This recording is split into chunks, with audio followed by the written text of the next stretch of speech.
Day 5, understanding the monkey mind and how you can control it.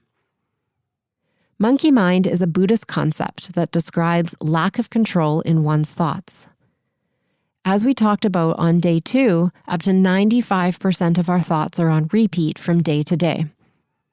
That leaves only 5% room for new thoughts to emerge. If our actions are based on our thoughts and our reality is created with our actions, then there's a pretty meek chance of substantial change happening overnight. So how do you create more space for new thoughts to emerge? Simple. Slow down. Meditation is the best way to slow your monkey mind and give you a chance to regain control of your thoughts. You may have heard the saying, "You are not your thoughts." Your reptilian brain is designed to keep you safe. Not happy, not joyful, not even satisfied, just safe.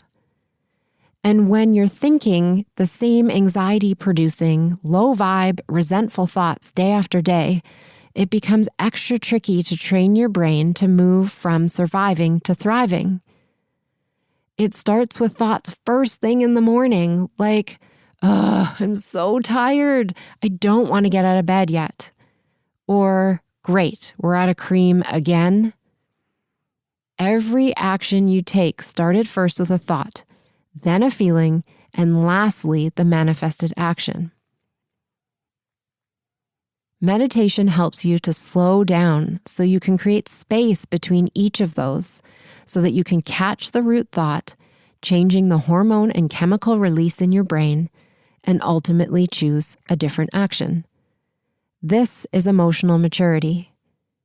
Emotional maturity means that you can observe your thoughts and feelings and learn from them without having extreme reactions. Often, emotionally immature people cannot separate their thoughts from their feelings and tend to react as though the thought, feeling, and action all happen simultaneously.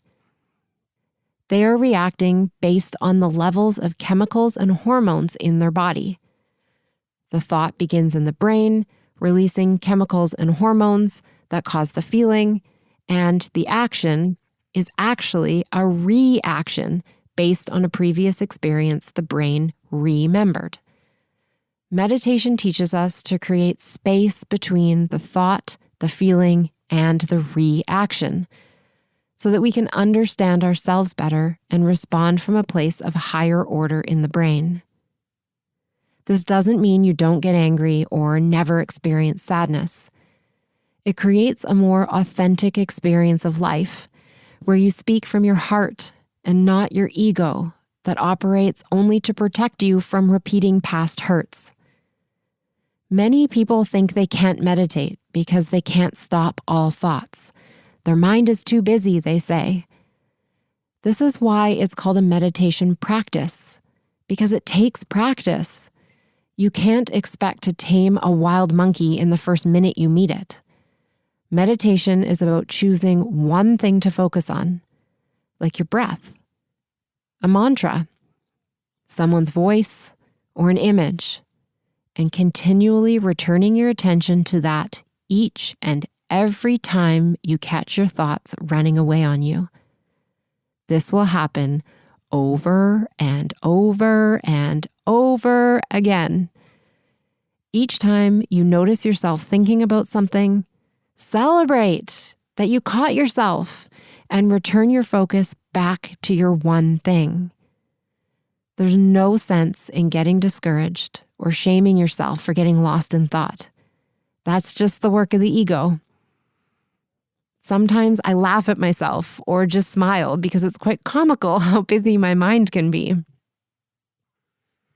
Over time, you will begin to observe the unconscious thoughts that arise and see patterns in them, and it will get easier and easier to catch them quickly and return your attention back to your one focus. Let's try a meditation that will help you notice your monkey mind. Begin by closing your eyes or softening your gaze. Take a long, deep breath in and gently let it go.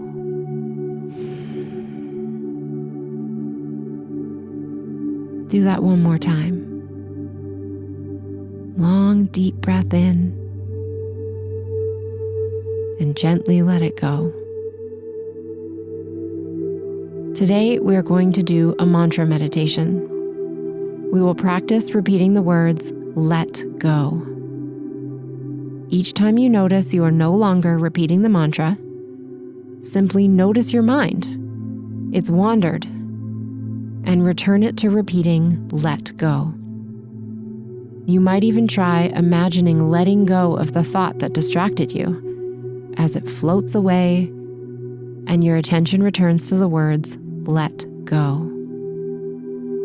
It's not important how many times your mind leads you astray. What is important is that you remember to return to the mantra.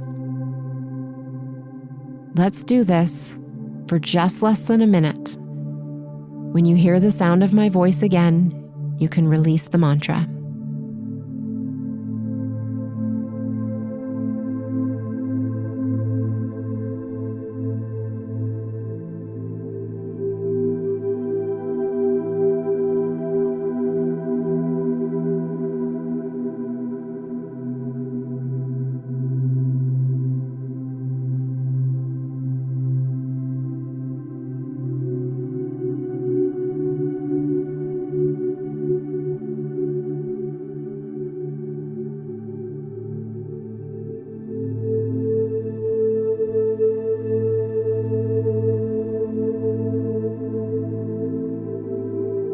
It's time to release the mantra. Without condemning yourself, notice how often your mind took control and overrode your desire to repeat the mantra.